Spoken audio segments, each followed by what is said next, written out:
So before moving into today's video, I want to teach some fundamentals about today's drawing. Be it any object, the fundamentals of drawing is same. So let's learn the fundamentals quickly through this image. Can you see this area? It is the darkest part of the egg, and that darkest part it is called terminator line, which separates the dark area and light area. Coming to the shadow part, you can able to distinguish the very dark portion and the light portion comparatively. The occlusion shadow it is more darker than the cast shadow. Note the shadow always occurs opposite to the light region. You can see that clearly in the image also. With these fundamentals, we can move into the drawing. In this drawing, I am going to use the DOMS graphite pencil. You can start with whatever pencils you have, but make sure you have all variants like HB, 2B, 8B, 4B, 6B and 10B. First, I am marking the outline with very light pressure using a HB pencil. The shadow part is also drawn. Then we are going to draw the terminator line that we have seen in the image. We have already seen the terminator line separates the dark and light area, right? Yes, then we can move into the shading part. Let's start with the occlusion shadow. I am using a 10B pencil for marking the dark areas. Make sure your pencil have the sharp tip. I am just defining the occlusion shadow part, like where I should stop that dark portion. Later I start to shading the dark region with a very greater pressure using a 10B pencil.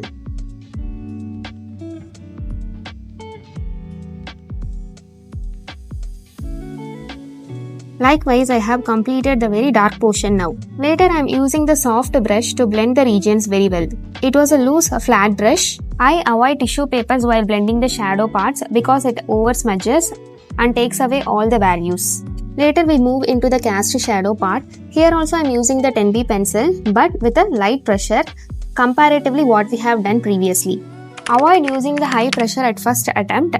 Slowly build the layers. You can build layers by different types of hatching. It is also important to blend the layers, that is a very dark layer and the next layer.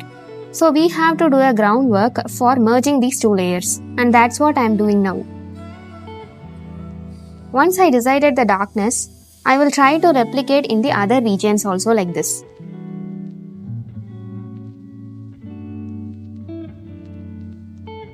It's always better to start with a light layer and slowly we can build the layers by cross hatchings.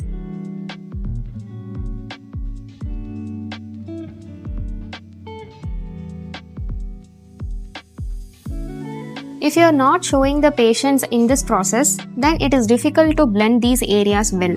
So take your time and show the patience while shading.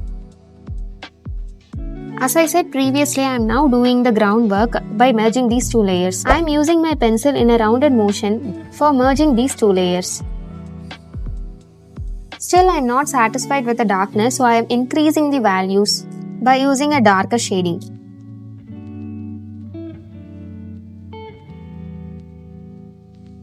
I am not leaving the white spaces because it may cause patches while blending. It is also important to mark the soft edges with a rounded motion like this wherever needed. I already said about the importance of the hard and soft edges in my previous video.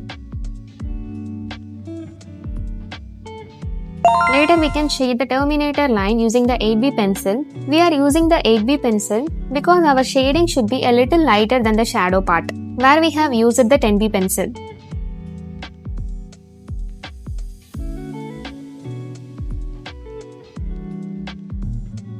Yes, we forget about the blending part, right? So take a brush and blend the areas we have already marked. After we can continue with the terminator line. First make a base layer using a 8B pencil in the terminator line. Later if you want to increase the darkness, we can use the cross hatchings. So coming to the lower portion, the value got reduces. That means the darkness it is reduced. I am using a brush to blend that areas too. We can add multiple layers. If we don't get the darkness correct, we can add the layers repetitively. Later for the other regions, you can use the 6B or 4B pencil. It is very important to merge these layers too, so I am using the rounded motion as I previously said. As soon as I completed shading a little part, I always use a brush to blend it as soon as possible. If you don't blend, you may not know the exact value you have given there. Later I am using the 2B pencil for the bottom portion where the reflected light takes place. I am giving a general value there. If in the middle you feel that you have given the values lighter, you can use the pencil above it. That's what I am doing. Then I am using the HB pencil for the part which is very lighter, means the area which is getting the light exactly. So using HB pencil I am giving a basic value everywhere. So you can use the tissue paper now for blending. Use the rounded motion. Make sure you give the light pressure there. In this area, tissue paper feels like a friend because it gives an even smooth layer than the brush. I am not saying you can use the tissue everywhere. I mean it can bring the soft layer in the lightest part. Later we can give the light outline using a HB or a 2B pencil. Because outline is also important, right? That defines the object. I know the shape is little bit deformed. Don't worry, I will rectify that too soon. I am using the HB pencil again to bring the values correct. There is no rule that you should use the pencil this much time only. It is always for our convenience. Unless or until you get the value correct, you have to repeat the process again and again.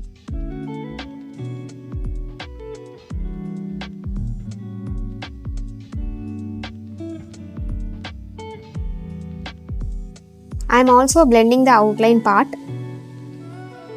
A little more shading has to be added in the bottom part. That's what I am working.